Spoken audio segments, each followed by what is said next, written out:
vous tous, les héros et héroïnes, ceux qui sont fans de prière des héros, que Dieu vous bénisse et que la paix de Dieu soit sur votre vie. Demeurez bénis dans le nom puissant de Jésus de Nazareth. Les 4 piliers de la foi chrétienne. Nous allons aller un peu plus rapidement. Voilà, un peu plus rapidement dans ce genre de choses. Et que Dieu nous bénisse. Voilà, que la main de Dieu soit sur votre vie. Voilà, nous allons aller rapidement. Voilà. Nous allons prendre le livre d'Éphésiens, le chapitre 4. Voilà.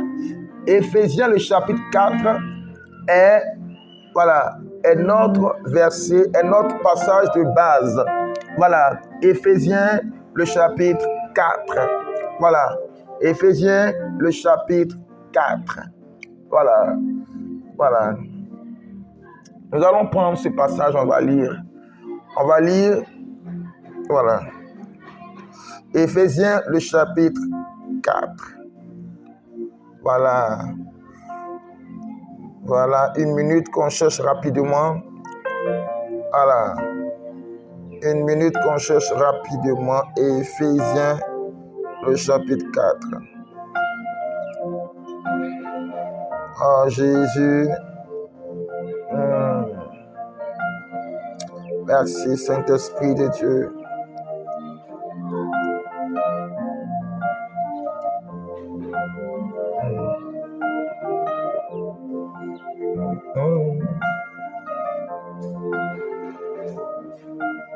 Alléluia.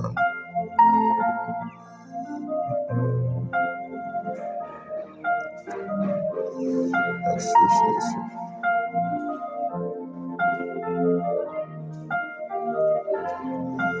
Merci Jésus.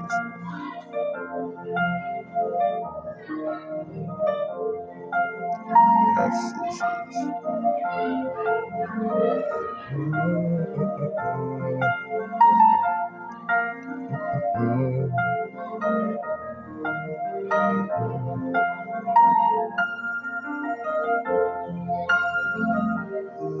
Oh Jésus. Je pense que le chapitre 4 nous parle, le chapitre 4 du livre de Éphésiens. Nous allons commencer. Il dit, je vous exhorte donc, frères, moi le prisonnier dans le Seigneur, à marcher d'une manière digne de la vocation qui vous a été adressée, en toute humilité, douceur, avec patience, vous supportant les uns les autres avec charité. Voilà, vous supportant les uns les autres avec charité, vous efforçant à conserver d'abord l'unité de l'esprit par le lien de la paix. Il y a un seul corps, un seul esprit, comme aussi vous avez été appelés à une seule espérance par votre vocation.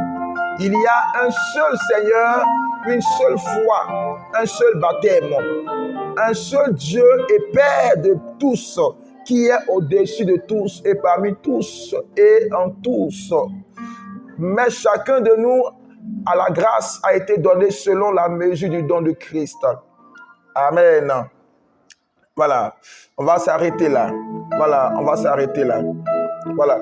En lisant pratiquement tout le chapitre 4, il y a 4 choses, 4 piliers qui ressortent dans le chapitre 4. Voilà. 4 piliers qui ressortent dans le chapitre 4. Au fur et à mesure, nous allons aller et comprendre certaines choses. Voilà. Que Dieu vous bénisse. Voilà. Bien-aimés, la première des choses que vous devez comprendre, si un homme veut, bien-aimé, avoir une foi solide, si un homme, une femme veut avoir une foi solide, la première des choses que vous devez comprendre, c'est que cette personne, cet homme ou cette femme doit comprendre le fonctionnement de la vérité. Je reprends. Si vous voulez avoir une foi solide, vous devez comprendre le fonctionnement de la vérité. C'est quoi la vérité? Le fonctionnement de la vérité. Alléluia. Et la vérité, bien-aimés, prenez par exemple le livre de Jean, le chapitre 14, le verset 6. Jean 14 nous dit ceci que Jésus dit, il dit, je suis la vérité.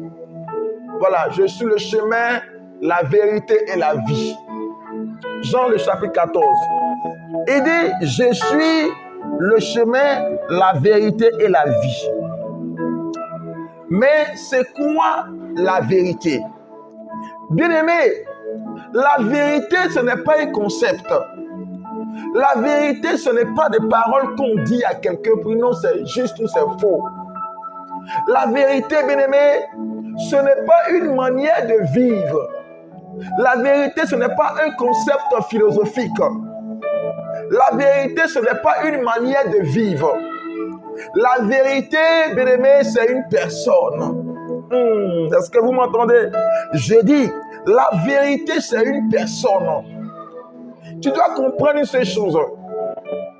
Quelle que soit ta manière de vivre, quelle que soit ta manière de te comporter, quelle que soit ta façon de faire, bien-aimé, si tu ne comprends pas la vérité, tout ce que tu vas faire, tout ce que tu vas fournir comme effort, bien-aimé, ne pourra rien faire dans ta vie. Ne pourra rien te faire. Ne pourra pas t'aider à avancer dans ta foi. C'est très important, bien-aimé. Comprenez une seule chose, je dis, la vérité, ce n'est pas un concept philosophique. La vérité, ce n'est pas une manière de vivre. La vérité, ce n'est pas une connaissance que tu as dans un domaine bien précis. La vérité, c'est une personne. La vérité vit. La vérité parle. La vérité s'exprime. La vérité, bien-aimé, est personnifiée. La vérité, bien-aimé, c'est quelqu'un. Dans Jean le chapitre 14, le verset 6, Jésus dit, je suis la vérité. Il dit, je suis la vérité. Il n'a pas dit, je suis une vérité. Jésus dit, je suis la vérité. Bien-aimé, qu'est-ce que la vérité te dit? Qu'est-ce que la vérité te dit? Est-ce que la vérité t'enseigne? Est-ce que la vérité te dit ce que tu dois faire? Est-ce que la vérité te dit comment tu dois mener ta marche chrétienne? Est-ce que la vérité te dit comment tu dois faire les choses? Est-ce que la vérité te dit comment tu veux que les choses avancent? Est-ce que la vérité est ton partenaire? Est-ce que la vérité est, bien-aimé, ton conseiller?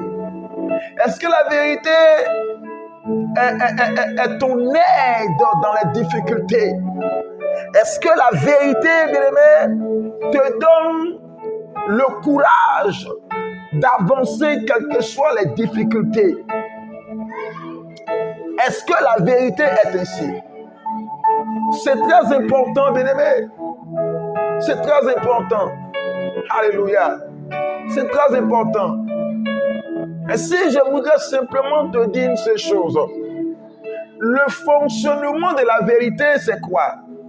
C'est que ce n'est pas que tu dois apprendre sur la vérité, mais c'est la vérité plutôt qui doit t'apprendre sur elle. Oh my God.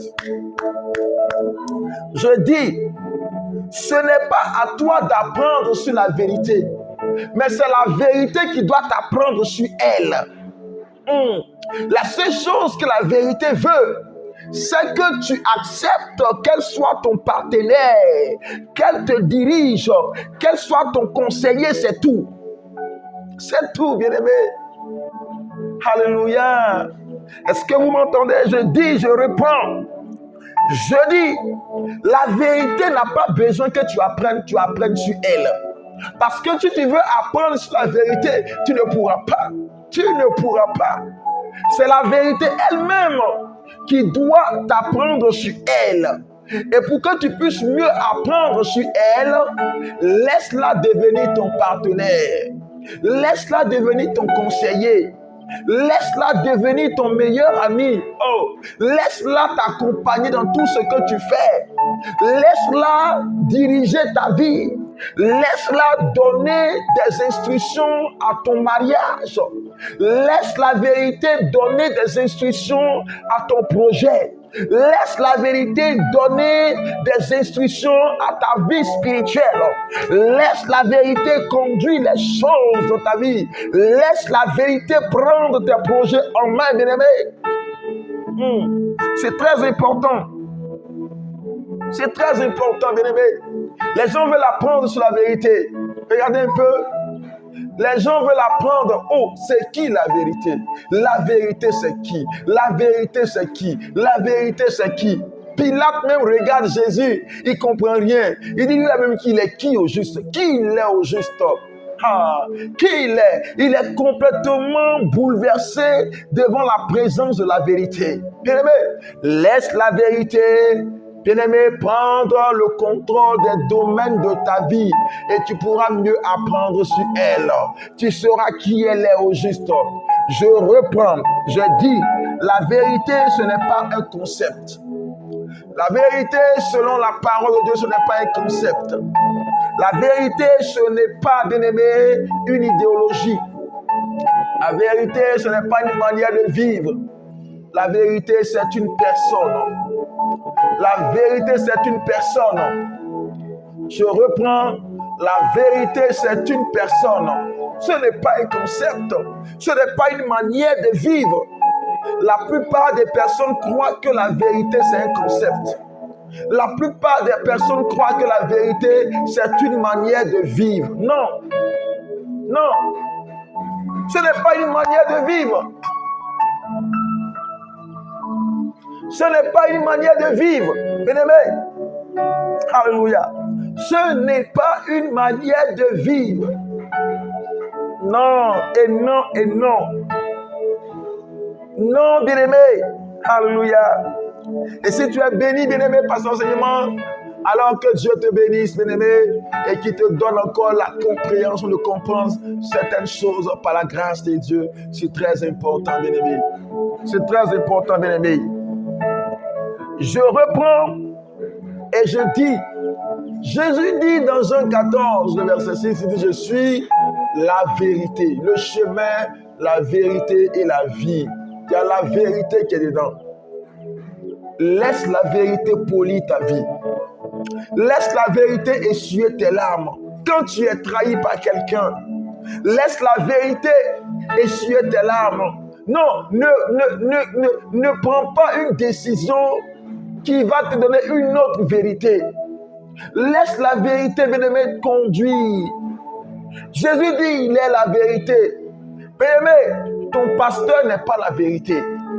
Ton prophète là n'est pas la vérité.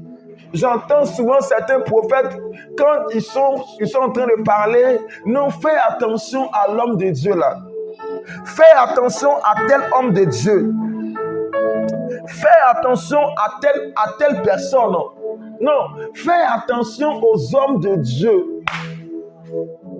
Enseigne la parole à la personne.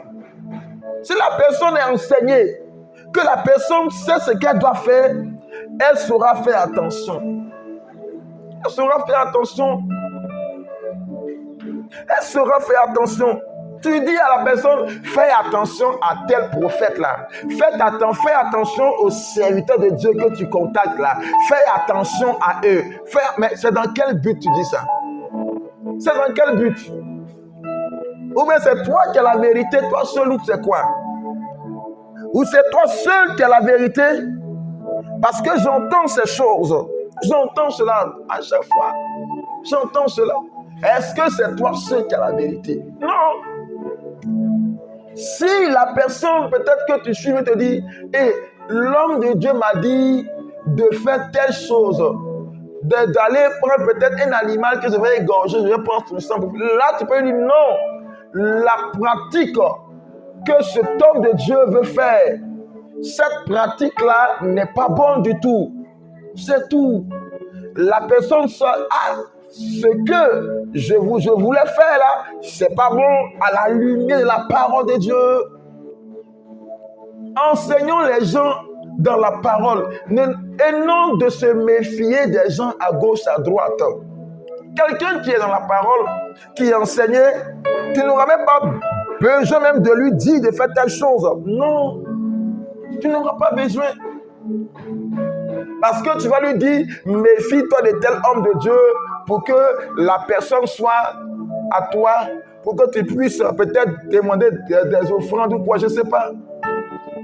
Franchement, c'est ce qu'on remarque dans le milieu des hommes de Dieu là. C'est pourquoi je suis en train d'en parler. Voilà, je suis en train d'en parler. Moi, vous ne me verrez jamais dire, fais attention à telle personne. Je te dirai, cette pratique-là, la pratique qu'il a dit de faire là, c'est pas biblique. Je te dirai ça. Je te dirai ça. Et si il continue à te dire des choses qui ne sont pas bibliques, je te dirai, maintenant fais attention. Fais attention parce qu'à maintes reprises, tu as de faire des choses qui ne sont pas bibliques, qui ne sont pas dans la parole de Dieu. Et à toi de prendre ta décision. Voilà, ta décision. C'est important. C'est très important. Ton prophète n'est pas la vérité. La véritable vérité va essuyer tes larmes. La véritable vérité, parce que c'est un peu ce qu'on appelle du pléonasme ou de la tautologie, la véritable vérité là va te relever quand même tu es abattu. Elle ne va pas encore t'enfoncer. La véritable vérité va te relever des cendres. La véritable vérité viendra te soutenir et non te juger. La véritable vérité, bien-aimé, sera ton compagnon. C'est pourquoi je dis, fais de la vérité ton compagnon. Fais de la vérité ton compagnon. Et je dis et je le répète, la vérité n'est pas, bien-aimé, un concept. La vérité est une personne. Et tu ne peux rien savoir sur la vérité. Tu ne peux rien savoir sur elle. C'est plutôt la vérité qui doit t'apprendre des choses sur elle. Voilà. C'est pareil. C'est plutôt la vérité qui doit t'apprendre des choses sur elle. Ça veut dire que la vérité vient vers toi. Tu dois l'accepter en tant que meilleur partenaire. En tant que meilleur partenaire de ta vie. C'est très important. Alléluia. C'est très important, bien-aimé. Tu cours derrière la vérité, tu ne l'auras jamais. Mais laisse la vérité t'apprendre d'elle. Te dire ce qu'elle est. Oh my God. Te dire ce qu'elle est, bien-aimé. C'est très important. Tu auras beau vivre avec un homme dans un couple. Tu auras fait 20 ans, 30 ans avec la personne. Tu ne pourras jamais découvrir le fond de la personne tant que la personne ne laisse pas entrevoir ce qu'elle est véritablement. C'est ça, bien-aimé. C'est ça. Regardez un peu.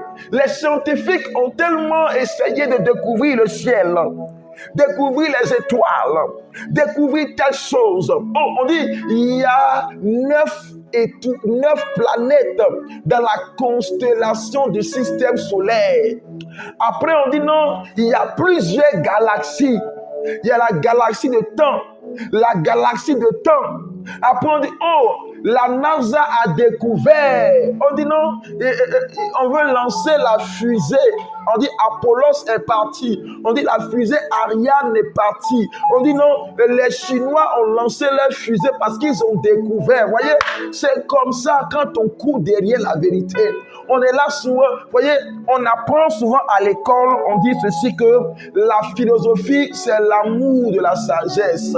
Le philosophe, il est là, il ne fait que courir, découvrir jusqu'à ce qu'il meure dans sa philosophie sans pour autant connaître la vérité, bien-aimé. Vous savez ces choses-là. Voilà. Chacun. C'est pourquoi courir derrière la vérité, tu ne l'auras jamais. Mais laisse la vérité, invite-la, ouvre la porte de ton cœur, alléluia, et ouvre la porte et dis-la, oh la vérité, viens être mon partenaire, viens me conduire, viens me diriger, viens essuyer mes larmes, viens être mon meilleur compagnon de tous les jours, viens me conduire, car j'ai besoin de toi dans ma vie, j'ai besoin que tu me conduises, j'ai besoin que tu me diriges la vérité, j'ai besoin de toi. Alléluia. C'est très important, bien-aimé. C'est très important. Je dis, la vérité réussit là où les détecteurs de mensonges n'arrivent pas à percevoir le fond de la personne. Alléluia. La vérité réussit là où la science n'arrive pas à détecter, bien-aimé, la constitution de l'être humain. La vérité réussit là où les gens n'arrivent pas à percer certains mystères. Et je te déclare que si tu laisses la vérité entrer en toi, tu deviens un homme, une femme mystérieuse. Les gens n'arrivent pas à te comprendre. Alléluia. Tu deviens un homme et une femme mystérieuse. Mystérieuse. Alléluia. C'est très important. Et je voudrais que tu sois un homme, une femme mystérieuse. Alléluia. On te regarde, on dit, oh, est-ce que tu as vu Betty? Est-ce que tu as vu Ariane Maigre? Oh, elle a changé. Quand elle parle, on veut l'entendre. Vous savez, le temps avant que Jésus n'arrive, il y avait des gens qui prêchaient dans les synagogues. Il y avait des gens qui prêchaient à gauche, à droite. Mais quand Jésus arrive, on dit, on n'a jamais entendu pareil enseignement. On n'a jamais entendu quelqu'un parler comme ça. Quand il parle, tout le monde veut l'entendre. Tout le monde veut l'écouter. Quand la vérité est en toi, quand la vérité est en toi et que tu dis la vérité à quelqu'un, la vérité que tu dis à quelqu'un vient comme la douceur. C'est pourquoi Paul dit à Timothée, reprends les vieillards et les personnes âgées de façon sage. De façon sage. La vérité, quand elle s'installe en toi, tu ne le dis pas. Tu ne dis pas la vérité par intérêt. Tu ne dis pas la vérité par orgueil. Mais tu dis la vérité parce que tu aimes la personne. Alléluia. La vérité, c'est Jésus dit, je suis la vérité. Alléluia. Je suis la vérité, bien-aimé. Je suis. Il dit, je suis. Je suis. Tu es en fiançailles avec quelqu'un. Que dit la vérité par rapport à vos fiançailles? Tu veux faire un projet qui va te prendre plusieurs centaines d'euros ou plusieurs centaines de dollars, plusieurs milliers de dollars. Tu vas te prendre de l'argent. Que dit la vérité? Quel est le mensonge caché derrière ce contrat? La vérité révèle tout ce qui est caché, bien-aimé. Révèle tout ce qui est caché. Cet homme que tu suis là, cet homme qui est ton fiancé là, que dit la vérité derrière cela? Quel est le cœur, quel est son cœur caché? Qu'est-ce qui te réserve comme surprise après le mariage? C'est important, bien-aimé. Oh, Marie Santerebo, alléluia, alléluia. Oh, j'aime bien les enseignements. Quand Dieu nous parle comme ça, c'est vraiment intéressant, bien-aimé. Alléluia. C'est vraiment intéressant, bien-aimé. Que dit la vérité? Que dit la vérité, bien-aimé? C'est très important. Les 4 piliers. Notre thème, c'est les 4 piliers de la foi chrétienne. Et le premier pilier, c'est la vérité. Tu dis, tu as foi. Qu'est-ce que la vérité fait de ta foi? Est-ce que ta foi est posée sur la vérité? Est-ce que ta foi est posée sur la vérité? Est-ce que ta foi est posée sur la vérité? Alléluia. Oh Jésus, merci. C'est très important, bien-aimé. Le deuxième pilier qu'on continue, le deuxième pilier majeur, c'est l'amour. Et là, on va beaucoup parler, je vous assure. Le deuxième, des gens disent qu'ils ont la foi, mais ils sont méchants. Ils manquent d'amour. Comment tu peux avoir la foi en un Dieu d'amour et toi-même tu n'as pas l'amour dans ton cœur? C'est paradoxal. C'est paradoxal. Bien-aimé, on ne peut pas comprendre cela. Voilà. On ne peut pas comprendre cela, c'est paradoxal. Comment quelqu'un dit que j'ai la foi en un Dieu d'amour, et moi je n'ai pas l'amour? Est-ce que réellement ma foi fonctionne de façon analogique avec le Dieu d'amour en qui j'ai confiance? C'est très important. Deuxième pilier, c'est l'amour. Le deuxième pilier de la foi, c'est l'amour. Et la charité. La charité. Alléluia. La charité. Nous allons voir un thème.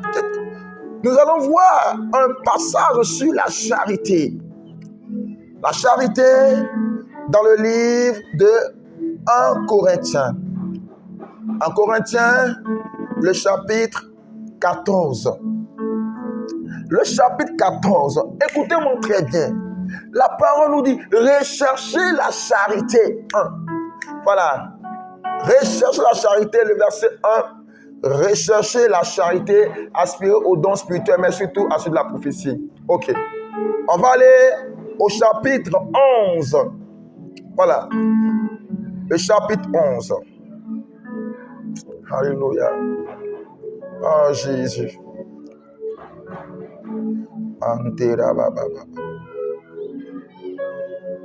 Voilà.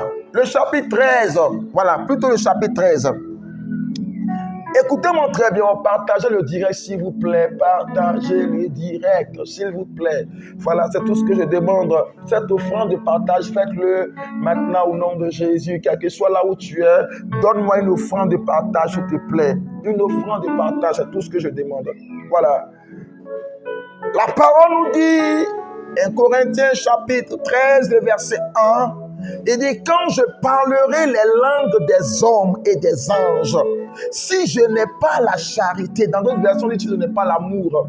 Voilà. Si je n'ai pas, je préfère mettre amour, c'est mieux. Amour grand A, amour agapéo. Voilà. Donc, il dit, si je n'ai pas l'amour, je suis un airain qui résonne, ou une cymbale qui retentit, un airain qui résonne, ou une cymbale qui retentit. Le verset nous dit, quand j'aurai le don de prophétie, la science de tous les mystères et toute la connaissance, quand j'aurai même la foi jusqu'à transporter des montagnes, si je n'ai pas l'amour, je ne suis rien. Maintenant, regardez un peu le verset 4. Le verset 4 dit ceci, l'amour est patiente. L'amour est plein de bonté. L'amour n'est point envieuse. L'amour ne se vante point, ne s'enfle point d'orgueil. Oh, vous savez, si on prend le temps de mémoriser les caractéristiques, c'est-à-dire le caractère de l'amour. Oh, c'est là, on appelle ça le caractère de l'amour, le comportement de l'amour. Ça veut dire, si l'amour qui est une personne commence à marcher, si tu vois l'amour qui passe dans les rues, Quel est le caractère de l'amour? Quel est le comportement de l'amour? Comment l'amour se comporte, bien-aimé? C'est pourquoi on dit, l'amour se comporte comment? L'amour, là, elle est trop patiente. L'amour, là, elle est pleine de bonté. L'amour, là, elle n'est pas envieuse. L'amour, là, elle ne se vante au point. Ce que la main droite donne, la main gauche ne le sait pas. L'amour, là, elle ne s'enfle point d'orgueil. Elle est humble. Elle est humble. Verset 5 dit, l'amour, là, elle ne fait rien de malhonnête. L'amour que tu vois là, elle ne cherche point son intérêt. Et l'amour que toi tu vois là, elle ne se fâche point de façon facile comme ça. Elle ne s'irrite point. L'amour, oh, le dernier point, l'amour que tu vois là, elle ne soupçonne point le mal. Oh, tu pouvais continuer jusqu'en bas. Oh, tu vas continuer jusqu'en bas. Si tu sais que tu peux manifester tous ces caractères, c'est que tu as l'amour dans ton cœur. Mais si un seul manque, tu n'as pas l'amour. Oh, Jésus. Est-ce que moi-même j'ai l'amour, Seigneur? Est-ce que moi qui parle là même j'ai l'amour dans mon cœur, bien-aimé? J'ai dit, regarde un peu tout cela. Et il faut lire. Si dans ta vie, tu soupçonnes quelqu'un que tu dis aimer, c'est que tu ne l'aimes pas, c'est que l'amour fait défaut. C'est difficile à avaler, c'est une pilule difficile à avaler. Eh bien, c'est la vérité, bien-aimé. C'est la vérité. Si je donne un vêtement à mon frère et que je raconte à tout bout de champ que tu vois le frère qui est là-bas, là, ce qu'il porte là, c'est moi qui lui ai fait don. Regarde le frère là, l'argent, il était là, il galérait, c'est moi qui lui ai donné l'argent. Si une fois que tu commences à dire ça, tu n'as plus l'amour. C'est-à-dire que l'amour que tu dois avoir, que tu crois avoir, est dénaturé. Ce n'est plus l'identité réelle de l'amour dans ton cœur. Non. Ce n'est plus l'identité réelle de l'amour dans ton cœur. Deuxième pilier, l'amour. Une personne qui croit avoir la foi, et quand je parle de la foi, je ne parle pas de la foi qui transporte les montagnes. Je parle de la foi en tant que foi qui mène au salut. La foi comme foi qui nous pousse au salut. C'est de cette foi que je parle. Voilà, que je parle, bien-aimé. Est-ce que vous comprenez? Alors, on continue. Vous savez, si j'aime Jésus et que je crois que je suis sauvé, je dois aimer également ceux qui ont en partage le nom de Jésus et même ceux qui ne l'ont pas également. Parce que j'étais moi aussi païen. J'étais moi aussi livré à la mort. Et quelqu'un a quitté son trône, venu mourir à la croix pour moi, pour que moi aussi, je sois aussi sauvé. Pour que j'ai la vie, pour que j'ai la victoire. Et là, c'est très important, bien-aimé. Voilà, c'est très important, bien-aimé. Ainsi, l'amour que j'ai, cet amour avec grand A. Je ne parle pas parce qu'il y a 3 sortes d'amour. Il y a 3 niveaux d'amour, 3 sortes d'amour. 3 sortes d'amour, peut-être 4, mais je vais citer et on verra. Le premier amour, le plus bas, ça veut dire l'amour le plus bas. Le plus bas, le premier amour, on l'appelle l'amour errance. L'amour errance. L'amour errance, c'est l'amour du sexe. Ça veut dire 2 personnes qui pratiquent le sexe. On peut dire qu'ils font l'amour. On appelle ça errance. L'amour errance.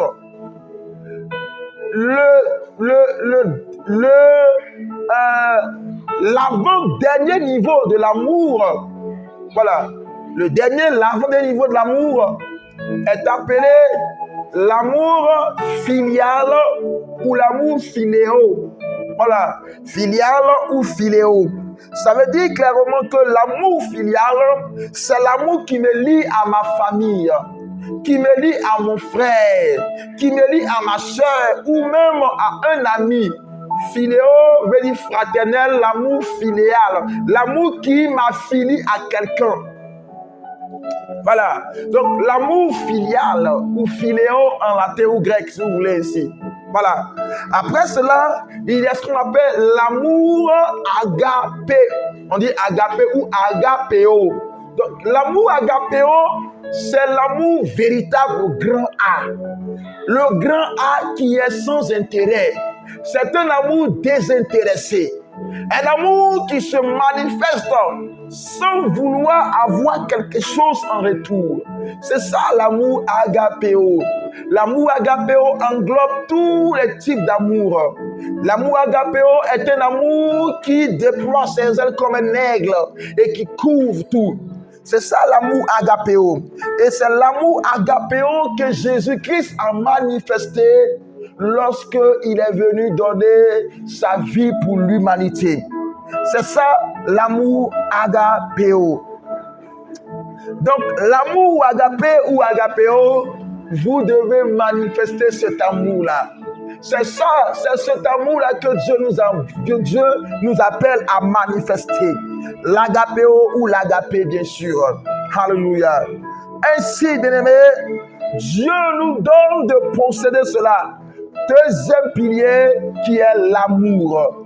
La foi est imparfaite si elle manque d'amour. Vous savez, je vais vous raconter une histoire qui est arrivée et ça m'a été raconté par l'un de mes pasteurs missionnaires qui est avec moi ces temps-ci-là. Et c'est lui-même il était aussi un acteur. Et c'est une histoire vraiment qui est vraiment pleine d'enseignements. Vous savez, nous tous, moi et le missionnaire, pasteur qui est avec moi, ce temps-ci-là, on a été dans la même famille et dans la même église. C'était une église où la doctrine disait aux femmes de se voiler tout le temps. Voilà, tout le temps. Ça veut dire, quand même que tu sois à l'école, partout, tu dois te voiler en tout temps. Et là où tu es, le voile en permanence. Voilà. Et un jour, le missionnaire en question, il est allé rendre visite à une sœur. Quand il arrive là-bas, la sœur aura un problème. Elle avait un problème. Je crois qu'il y a une lame, ou je sais pas si c'est une hache ou une houe, qui est tombée sur le pied de la sœur, sur le pied, et elle s'est blessée. Tellement la douleur était atroce que le voile de la sœur est tombé. Donc la sœur était en train de lutter parce qu'il y a du sang qui coulait. La douleur était atroce. La sœur avait oublié même que le voile était tombé. Son voile était tombé, bien sûr. Et le missionnaire arrive. Voilà. Quand il arrive, il voit la sœur. Il dit, mais au lieu d'aider la sœur, il dit à la sœur, mais ma sœur, où est ton voile? Lui, c'est le voile de la sœur qui est tombé là, qui était lui son problème. Alors que la sœur était en train de souffrir. Et la sœur lui dit, hé, responsable, tu ne vois pas que je souffre là, et toi, c'est le voile là que tu regardes. En tout cas, sur le champ, en tant que responsable, il a été un peu, il s'est joué un peu, je peux dire un peu les hauteurs, il n'a pas considéré ça. Mais quand il est retourné à la maison, ça a travaillé son esprit. Il est resté à réfléchir quand il dit, hé, vraiment, on doit vraiment faire preuve d'amour. Bien-aimés, l'amour dépasse nos doctrines. L'amour dépasse nos différences raciales, sociales. Non. L'amour dépasse tout cela. Ça dépasse tout cela. Alléluia. Le pilier. Est-ce que réellement ce pilier est en toi? Est-ce que réellement ce pilier est en toi? Est-ce que ce pilier est en toi, bien-aimé? Est-ce que ce pilier est en toi? Alléluia. Est-ce que ce pilier est en toi? Ô Seigneur, donne-nous la foi qui apprend à aimer. Donne-nous la foi qui apprend à aimer. Aujourd'hui, plusieurs personnes ont été rejetées à cause de certaines choses. Rejetées, bien-aimé, parce que tu n'es pas de la même ethnie que nous. Rejeté parce que tu n'es pas de la même communauté que nous. Non, moi je suis baptiste. Toi, tu es des assemblées de Dieu.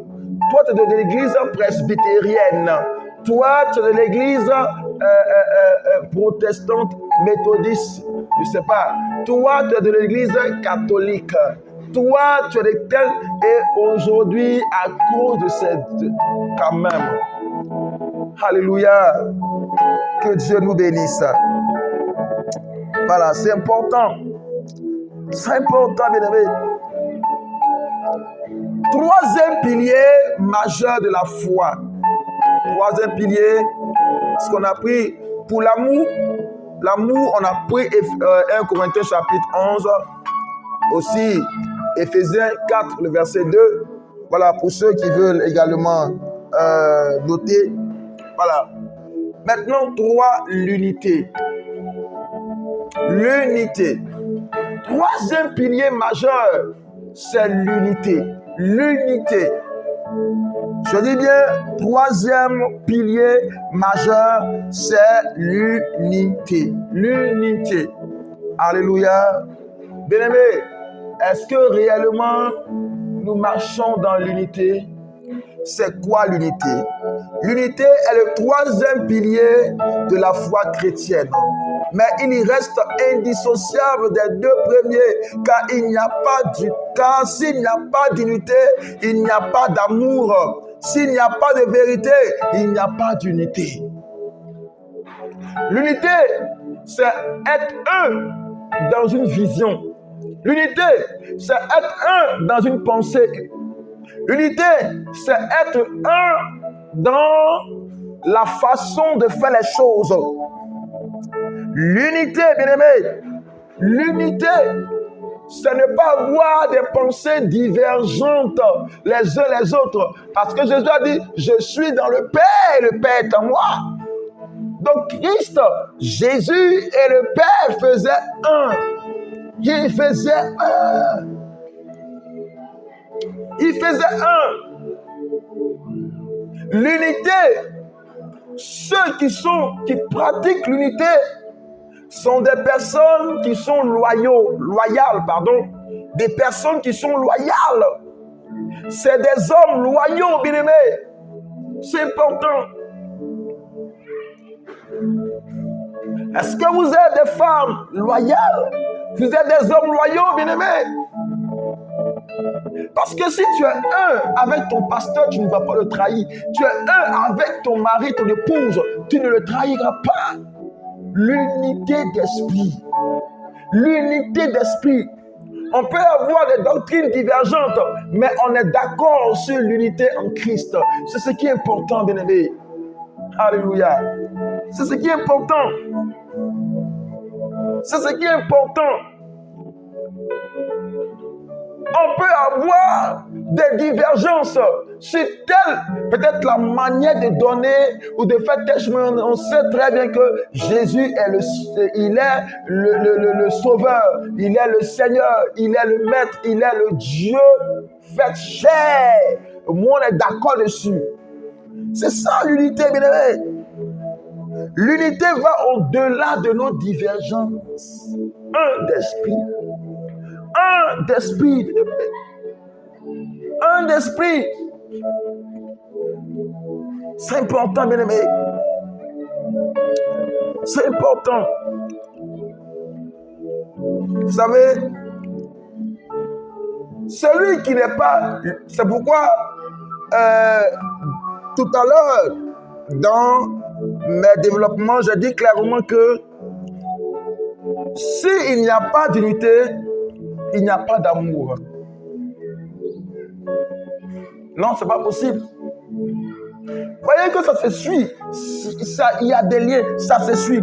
S'il n'y a pas d'unité, il n'y a pas d'amour. Il n'y a pas d'unité, il n'y a pas d'amour. C'est parce que tu aimes que tu es un avec la personne. C'est pourquoi là, dans le mariage, la Bible dit c'est que l'homme quittera son père et sa mère et s'attachera à une femme. Mais on ne s'attache pas à quelqu'un qu'on n'aime pas. On s'attache à quelqu'un qu'on aime. Et tous deux deviendront quoi? Une seule chair. L'unité du corps. L'unité du corps. C'est pourquoi la Bible nous dit que l'Église est l'épouse du Christ. L'épouse du Seigneur. Donc l'Église fait un. L'Église, l'unité du corps du Christ avec l'époux.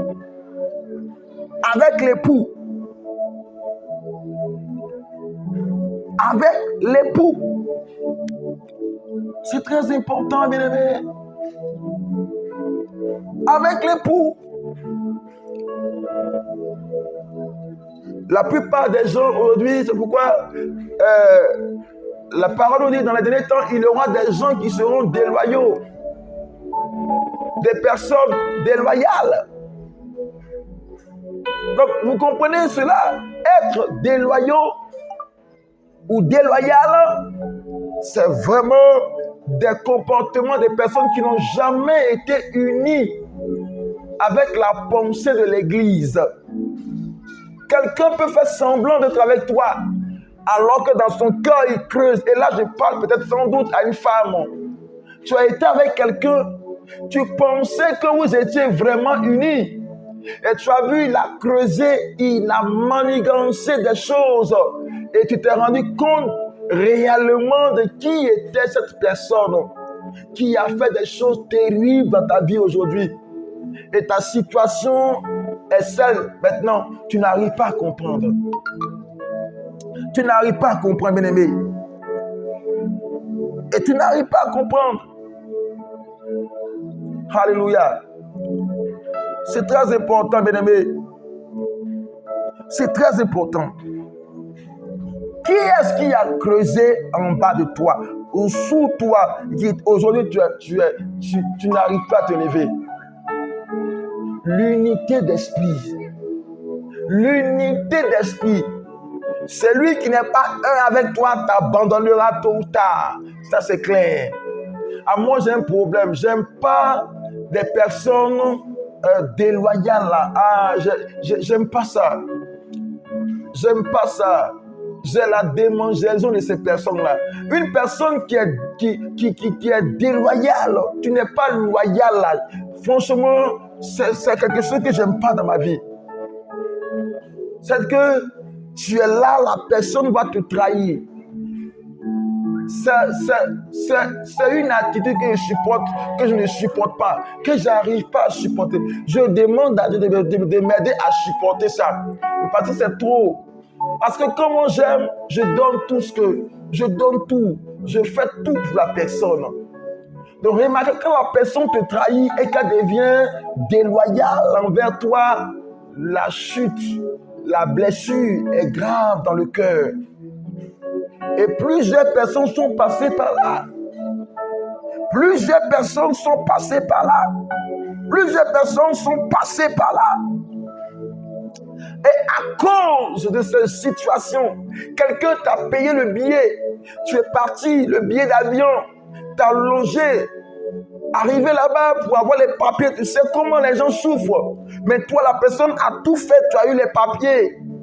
Aujourd'hui, tu travailles.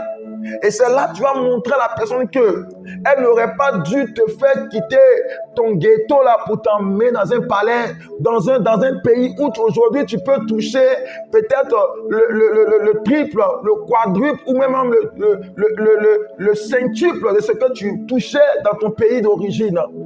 C'est ça le comportement déloyal. L'unité d'esprit. L'unité d'esprit, bien-aimé. Est-ce que tu es un?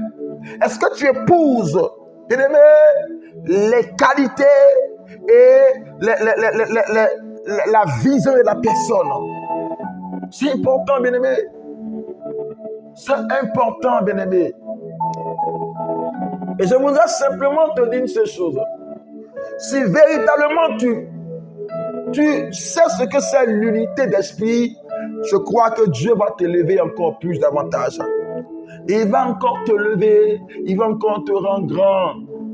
Vous savez, les personnes qui sont restées un, l'unité, tu as l'unité d'esprit avec ta soeur, avec ton frère, avec ton père, avec ta mère, avec ton pasteur, avec ton responsable.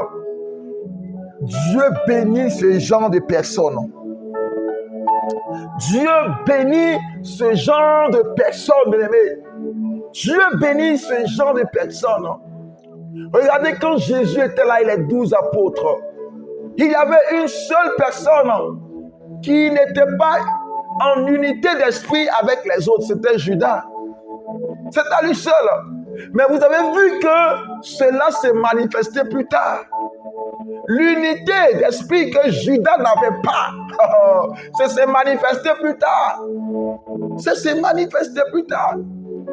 Tu vas beau cacher, bien-aimé, ton comportement de vouloir paraître, mais ce qui est dans le fond, là, ça va sortir. Ça va sortir, bien-aimé. Ça va sortir tôt ou tard, bien-aimé. L'unité d'esprit. L'unité d'esprit. Oh. Est-ce qu'il y a des personnes qui pratiquent cela, cette vertu-là aujourd'hui? Tu as la foi en Jésus. Tu as la foi en Jésus et tu n'écoutes pas ton pasteur. Tu as la foi en Jésus et tu n'écoutes pas les gens que Dieu envoie et qui parlent selon la parole de Dieu. Toi-même, tu es conscient, tu sais que ce qu'il dit, c'est la vérité, mais tu ne l'écoutes pas. Parce que si tu es uni avec Christ, tu vas écouter ses serviteurs, les vrais, bien sûr. Tu écouteras ses vrais serviteurs. Si tu es uni avec Christ, tu écouteras ce qu'il te dit par le Saint-Esprit. Si tu es uni avec Christ, tu prendras du temps pour lire la parole de Dieu, pour connaître les instructions. Qu'est-ce que Dieu veut? Tu sauras cela si réellement tu es uni avec Christ. C'est important. Vous savez, le principe par lequel Élisée demande la double onction à Élie. Est-ce que vous connaissez cela? Est-ce que vous savez cela? Le principe par lequel Élisée demande la double onction à Élie. Vous savez, Élie était connecté à Dieu. À telle enseigne que quand il demande que le feu descende, le feu descend. Donc, en réalité, Élisée va demander doublement l'unité d'esprit que Élie avait avec l'Éternel. Ça veut dire, toi, tu es connecté avec Dieu. Le degré de ta connexion, donne-moi ça 2 fois. Donne-moi ça 2 fois. Alléluia. Donc déjà, Élisée va chercher à être uni d'esprit avec son père spirituel, Élie, avec son mentor Élie. Amen. Avec son mentor Élie. La preuve même, Élie n'était pas le père spirituel d'Élisée. Parce que Élie, il y avait quelqu'un qui le suivait. Il y avait aussi quelqu'un qui le suivait. Tout comme Élisée, c'était Géasi. Donc, Élie va devenir rapidement le mentor d'Élisée. Le mentor d'Élisée. Et par la suite, même son père spirituel. Vous comprenez? Dieu peut permettre que tu rencontres ton père spirituel dans un âge avancé ou dans un état peut-être où tu n'espérais même pas. Mais garde l'unité en toi. Garde l'unité en toi, c'est très important. Garde l'unité en toi. C'est très important, bien-aimé. C'est très important. Alléluia. C'est très important, bien-aimé. merci Jésus. Alléluia. Garde l'unité en toi. On continue. Et Éphésiens chapitre 4, vous allez voir également cela, le verset 13. Quand on parle de l'unité de l'esprit, le verset 3 de Éphésiens chapitre 4, bien sûr. Voilà, l'unité de la foi, le verset 13, vous verrez ça dans le verset 13. Voilà, c'est très important. Nous allons prendre maintenant le dernier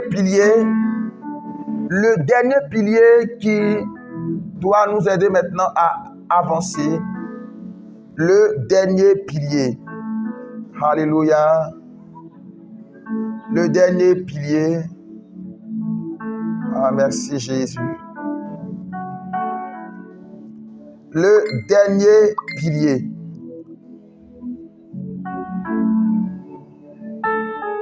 Le dernier pilier.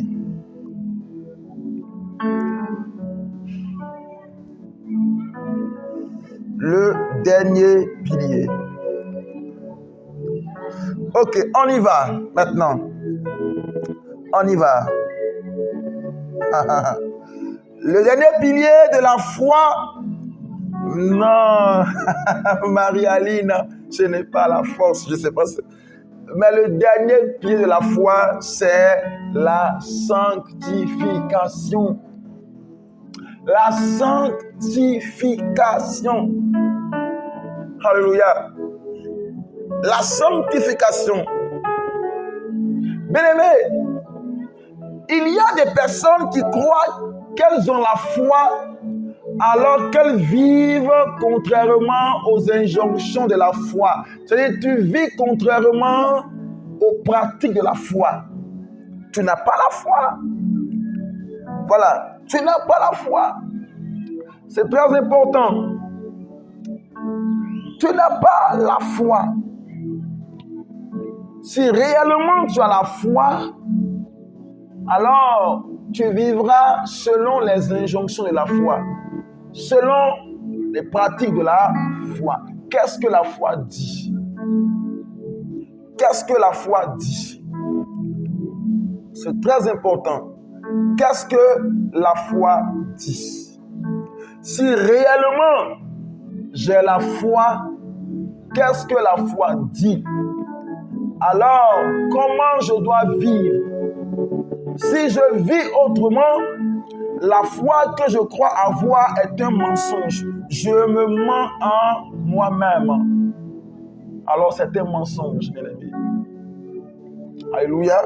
C'est un mensonge. Voilà. C'est un mensonge. Alléluia. Voilà. Effectivement, Marie-Aline, la foi sans laquelle nul ne verra le Seigneur. Je dis clairement que si j'ai foi, c'est parce que je dois voir le Seigneur bientôt. J'ai foi en lui. Mais si je vis autrement, alors je ne le verrai pas. Voilà. Bien-aimé, c'est quoi la sanctification? C'est quoi la sanctification? Bien-aimé, quand tu diras la sanctification, c'est le fait de quitter le péché. Mais c'est trop vaste, c'est trop vague, c'est vaste. C'est ambigu. La sanctification, c'est le fait de ne pas voler. Non, il ne faut pas aller commettre l'adultère. Il ne faut pas aller faire telle chose. C'est ça la sanctification. Mais bien aimé, je vous dis ces choses. En réalité, la sanctification, bien aimé, c'est le fait de vivre comme Dieu le veut. C'est de vivre selon Dieu, marcher selon Dieu, parler selon Dieu, penser selon Dieu, faire les choses selon Dieu. C'est là, bien aimé, la sanctification. Alléluia. C'est ça la sanctification. Vivre comme Dieu le veut, c'est la sanctification. C'est pas ne cherchez même pas loin. La sanctification, c'est vivre comme Dieu le veut. Vive comme Dieu le veut. C'est important. Oui, estaphonie, c'est mise à part. Oui, mais l'expression mise à part, là, regardez un peu les moines tibétains, là, ils sont mis à part. Tu vas voir, quelle est la différence entre un moine tibétain et un chrétien? Pratiquement, si le chrétien, on le met avec le moine tibétain, on dit, mais c'est la même chose pratiquement. Parce que le moine tibétain ou le moine en Chine, les moines, vous allez voir que les moines sont retirés. Les moines, c'est des gens où, tu vas les voir, ils ne sont pas dans les histoires d'avoir des femmes à gauche. Ils sont retirés, ils sont mis à part. Mais est-ce que le moine est sauvé? Il n'est pas sauvé. Est-ce que le moine hérite de la vie éternelle? Non. Le moine va en enfer. Allez, je te dis ça maintenant. Voilà. Mais la sanctification, c'est vivre comme Dieu le veut. Vivre comme Dieu veut. C'est ça, le vrai sens du mot se sanctifier. Or, nous savons très bien que la nature de Dieu, c'est la nature de la sainteté. Or, si je veux vivre comme Dieu le veut, alors je vais épouser la nature de Dieu en moi. Épouser la nature de Dieu en moi. La sainteté doit être l'objectif que nous recherchons à atteindre chaque jour. Notre salut en dépend. Oui, tout à l'heure, comme Marie-Aline l'a dit, notre salut en dépensant à quel nous ne verrons le Seigneur. Notre salut en dépend, bien-aimés. Notre salut en dépend. C'est important, bien-aimés. Mon salut en dépend. Voilà. Éphésiens le chapitre 5, le verset 1 dit ceci. Marchez comme des enfants de lumière. Éphésiens 5, 8 dit ceci. Voilà. Éphésiens 5, le verset 8 dit marchez comme des enfants de lumière. Voilà, c'est ça.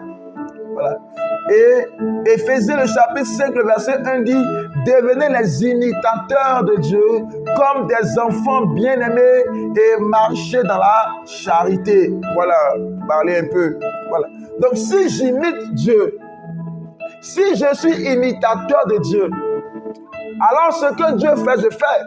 Ce que Dieu ne fait pas, je ne fais pas. Et comme je ne vois pas Dieu se comporter, marcher comme un homme, ce que je dois, c'est sa parole qu'il a laissée.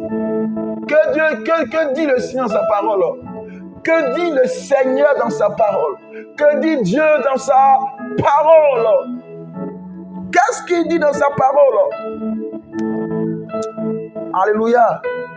C'est important. C'est important.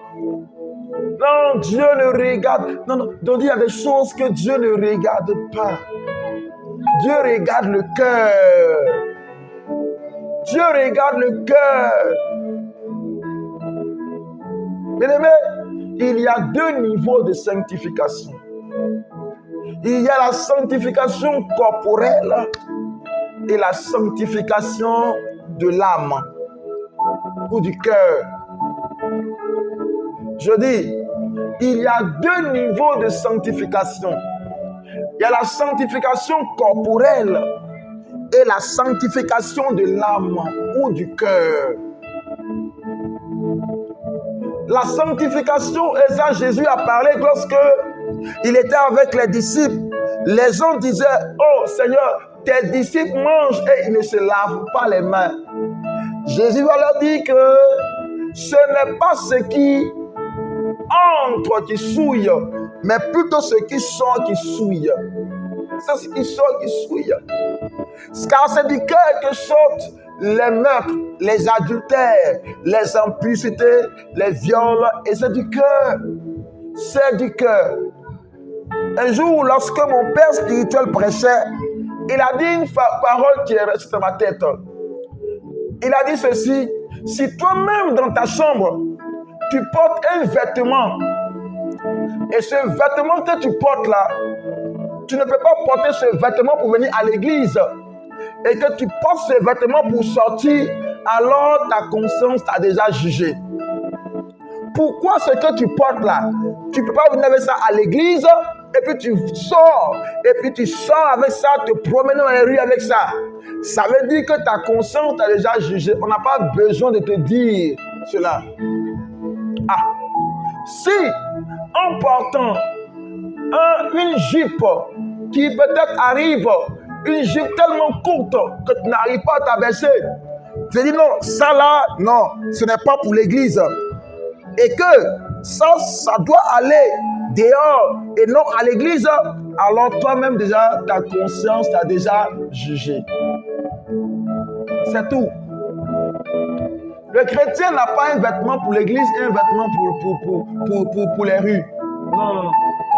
Le véritable enfant de Dieu n'a pas un habit pour dehors et un habit pour l'église.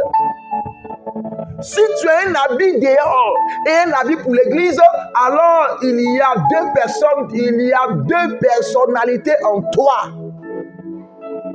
C'est très important. Parce que ce que nous voyons du dehors, ça vient du cœur de l'homme. Non, Dieu voit le cœur. Dieu, c'est le cœur, il regarde. Mais qui peut voir? Oui, toi, dans le cœur là, qui peut voir dans ton cœur?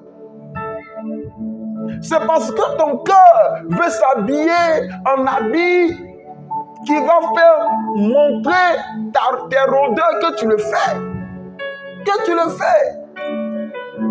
Donc, sortez de ces jugements-là où les gens disent que non, c'est le cœur, c'est le cœur. Dieu regarde le cœur. Dieu ne regarde pas ce qu'on fait, c'est le cœur. Dieu regarde. Non. Dieu regarde. Si tu regardais le cœur, tu serais une âme qui te promène. Tu ne serais pas un corps également. La Bible dit, Dieu forme Adam de la poussière. Et il forme l'homme. Pourquoi est-ce qu'il a donné un corps à l'homme s'il ne regarde pas son corps? Pourquoi? Dans le cas contraire, on serait des âmes qui se promènent parce que les âmes sont invisibles. Bon, on se promène, nous sommes des âmes. Mais pourquoi Dieu t'a fait un corps si Dieu ne doit pas regarder ce corps-là? Quand ce corps tombe malade et quand tu vois la prière, pourquoi Dieu ne guérit pas ton âme et puis dit, oh Seigneur, guéris mon corps, j'ai mal à la tête, j'ai ceci, j'ai le sida, j'ai telle maladie, j'ai telle hépatite B, C en moi. Seigneur, pourquoi tu demandes que Dieu rétablisse ton corps si Dieu ne regarde pas ton corps également? Oh, les mensonges du diable, les mensonges du diable. Voilà, les mensonges du diable. C'est important, bien aimé. Les gens n'aiment pas qu'on prêche comme ça. Ils n'aiment pas. Mais on va prêcher comme ça, c'est important, bien aimé. Voilà, c'est important, bien aimé. Voilà. Je suis dans la joie de ce que vous êtes bénis quand ces choses arrivent. C'est important. Voilà, c'est important, bien aimé. Alors, la sanctification de l'âme doit réjaillir sur le corps. Doit réjaillir sur le corps.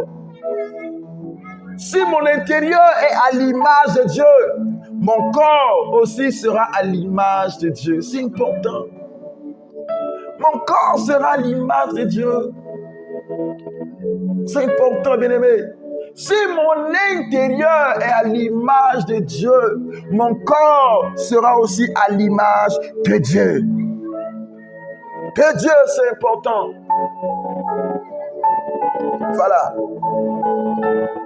Est-ce qu'il est important que nous connaissions et que nous sachions ces choses-là? C'est très important, bien-aimé.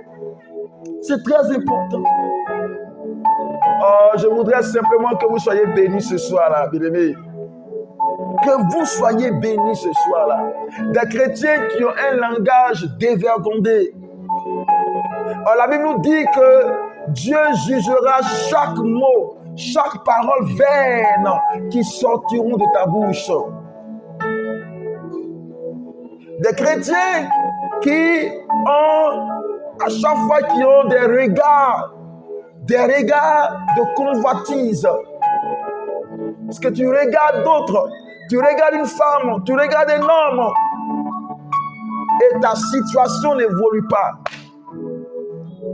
Parce que tu es toujours rempli de fornication dans la pensée.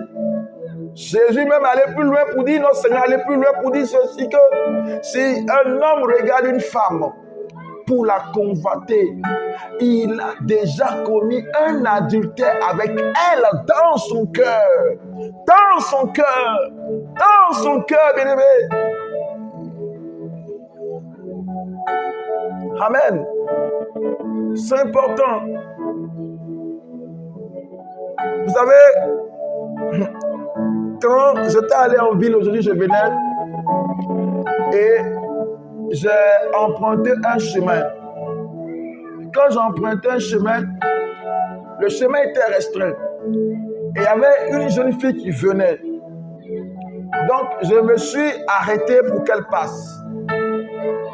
Et quand elle passait, elle est passée juste à côté de moi. Et elle m'a salué, dit bonsoir monsieur. Je lui ai dit bonsoir madame. Et je suis passé. Et il y a une voix qui me dit regarde en arrière. Je savais que c'était la voix du diable. C'était la voix du diable. Parce qu'elle était là. J'ai eu le temps de la regarder corporellement. C'est vrai, c'était une fille super belle. Elle avait vraiment les atouts, les rondeurs, tout. Mais ça ne m'a rien dit. Ça ne m'a absolument rien dit. Elle est passée. Et moi, je passais, et c'est là, Satan me rattrape, le diable, il me rattrape, il me dit, regarde en arrière. Bien-aimé, si je regardais en arrière, à l'instant même que je regardais, automatiquement la convoitise allait commencer dans mon cœur. Le premier regard n'est pas un péché. Parce que le premier regard, c'est indépendant de ta volonté. Mais le deuxième regard est un péché. Parce que c'est toi tu as écouté quelque chose ou tu as écouté quelqu'un et puis tu as regardé. Tu as regardé. Et c'est pour cela qu'il faut faire beaucoup attention, bien-aimés, pour ne pas entrer dans ce genre de choses. Parce que Dieu veut réellement que tu mènes une vie qui l'honore. Une vie qui l'honore dans la sainteté, dans la sanctification. C'est ce que Dieu veut. Dieu veut. C'est ce que Dieu demande. Amen. Que Dieu vous bénisse. Je reprends. C'est le deuxième regard qui fait naître le péché. Donc, attention au deuxième regard. Attention au deuxième regard. C'est important. Tu peux voir quelqu'un nu par inadvertance ou par erreur. Tu peux voir une femme entièrement nue ou un homme entièrement nu. Tu ne savais pas, tu es tombé dessus comme ça. Mais quand tu te retournes, il faut partir, c'est fini. Va, c'est fini et dis Seigneur, libère-moi de cela, cette pensée, c'est fini, tu vas. Mais le deuxième regard, pour bien regarder, devient un péché maintenant. Voilà. Que la grâce de Dieu soit sur votre vie. Allez, que Dieu vous bénisse. Ça a été un grand plaisir pour moi de partager ce temps avec vous. Voilà, un grand plaisir de partager ce temps d'enseignement qui a été un enseignement béni. Un enseignement béni, que Dieu vous bénisse. Demain, nous reprenons encore nos directs à partir de 18h pour les moments de prière et d'instants prophétiques. Voilà, aujourd'hui, nous étions dans notre moment d'enseignement. Demain, 18h, samedi, 18h de Paris. Non pas 18h, plutôt 20h de Paris. Voilà. Donc demain samedi, 20h de Paris. De toutes les façons, je mettrai l'annonce sur la page des trompettes de gloire. Vous le verrez, l'annonce. Voilà. Donc, soyez là et puis de temps à autre, Regardez sur la page pour voir les directs, les nouveaux directs qui seront faits. Donc, regardez pour voir les informations par moment. C'est très important pour ne pas être en déphasage. Voilà, c'est très important. Voilà. Donc, je le reprends. Demain, on se reverra demain à partir de 20h de Paris, 18h heure d'Abidjan, 18h heure d'Accra du Ghana et je crois 20h heure de l'île Maurice et 14h heure des États-Unis et du Canada. On se verra, ce sera demain samedi. Que Dieu vous bénisse. Je vous aime. Que la grâce et la paix de Dieu soient sur votre vie. Que Dieu vous bénisse.